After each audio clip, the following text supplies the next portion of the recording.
This is Mr. Vale's podcast on the spread of Islam. You're going to get a little extra information listening to this, but you can pretty much read along with the slides and get the basic information. The history of Islam begins around the year 610 CE or 610 AD when Muhammad receives his message from the Archangel Gabriel.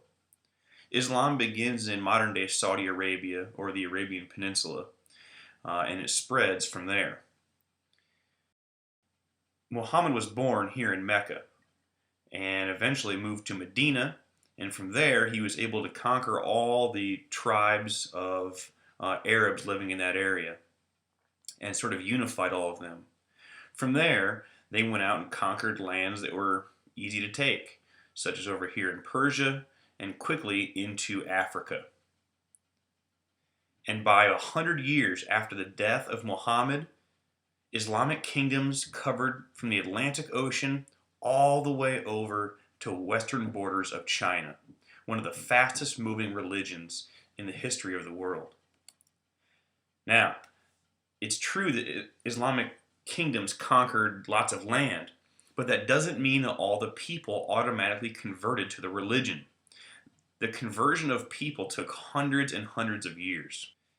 It was very simple for them to transition to certain places. You can see right in here where Islam began in the Arabian Peninsula in modern-day Saudi Arabia, it's very desert. Its desert covers almost the entire peninsula. So it was very natural for them to move into Persia and Mesopotamia areas where it was also desert, and of course over into here in northern Africa where they were right at home in the Sahara Desert. This is the land that links up Asia over here and Africa. This is called the Sinai Peninsula. While they were in Africa, they traded, and trade is usually based on the salt and gold. They traded with the Empire of Ghana, which was an African kingdom, and later on, as some of the rulers converted to Islam, the Kingdom of Mali developed, which is the one here in yellow, with their capital in a very famous city called Timbuktu. And later on, the Songhai Kingdom, which will be circled here in orange, was able to conquer the Mali. These are very famous African kingdoms, lots and lots of gold wealth, and it was really sort of trade centers right here in the center between the north and the south. The spread in Asia was very similar, although it took a little bit longer, and it took a different direction. Again, starting here in Saudi Arabia and moving into Persia, modern-day Iran, up into Central Asia, parts of Western China, although it didn't make it very far beyond Western China into mainland China. They also invaded in through here into modern-day India, and from India, it spread by boat into modern-day Indonesia. Now, this is something interesting. Indonesia actually has the highest number of Muslims today. It's a huge country with lots of people, and most of them are Islamic. Also, it entered Africa from another direction, trading from the Indian Ocean to the Maldives right here, and back over to Africa's east coast, where several trade towns developed. Muslims are found all over the world and have lots of different faces, just like Christians and Jews and every other religion. It began here in Saudi Arabia with the Arabic ethnic group. And if you don't know what an ethnic group is basically people who share some kind of identity, share a history, language, a homeland, and similar to Italians or French, something like that. Next, it moves into the North Africa Berber ethnic group, Berber, and then Persian up in here in modern-day Iran. The West African kingdoms over here for the West African ethnic group, and even into Europe over here.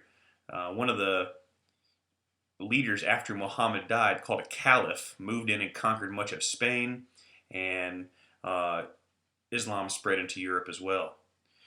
Finally, it moved into over here into Asia, where Central Asia today is mainly an Islamic area, and even into Western China. This is a member of what's called the Uyghur ethnic group. They battle with the Chinese government often. over here, or they're called the Han ethnic group of China, and they battle with these over all types of independence and freedom issues. Later on, Islam moves into South Asia, in modern-day Pakistan, and from there, like I said, it moves into Indonesia over here, and Islam is really all over the world. Their economy, or how they made money, was quite different from other civilizations that we've studied.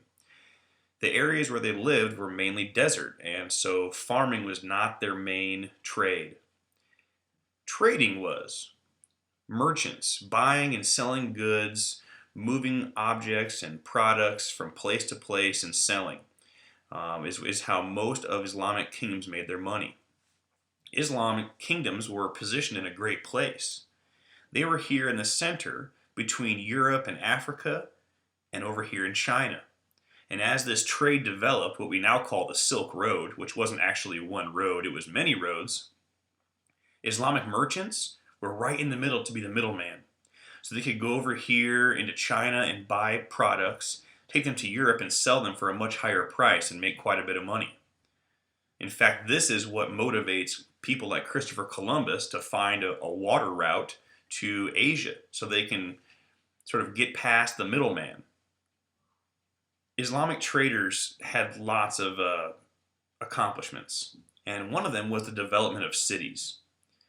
Trade, as it started to develop, often was in trade centers, a little oasis in the desert, a place to water camels, to gain water for themselves, and eventually, as trade continued, these places developed into huge urban areas. This is over here in the top right, an image of Timbuktu, the desert town that became so famous.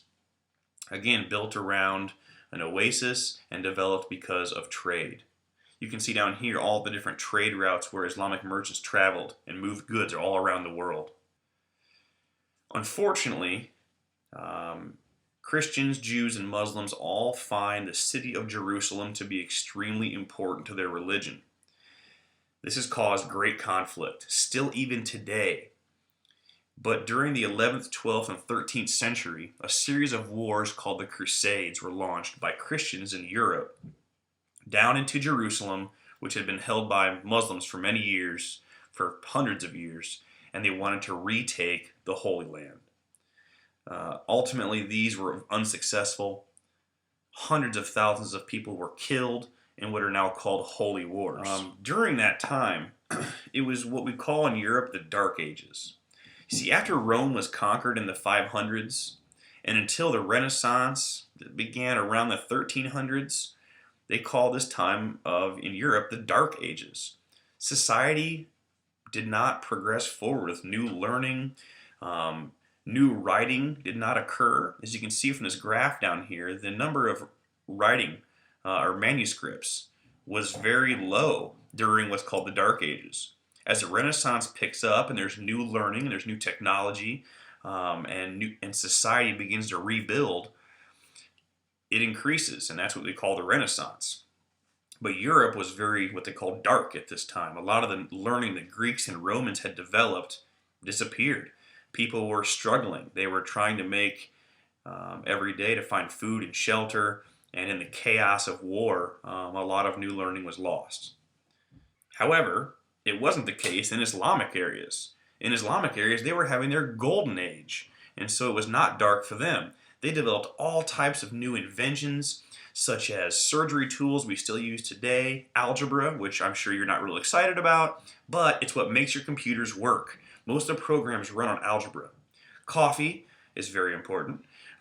Colleges and public hospitals and several other inventions you'll learn about later on all come from Islamic societies.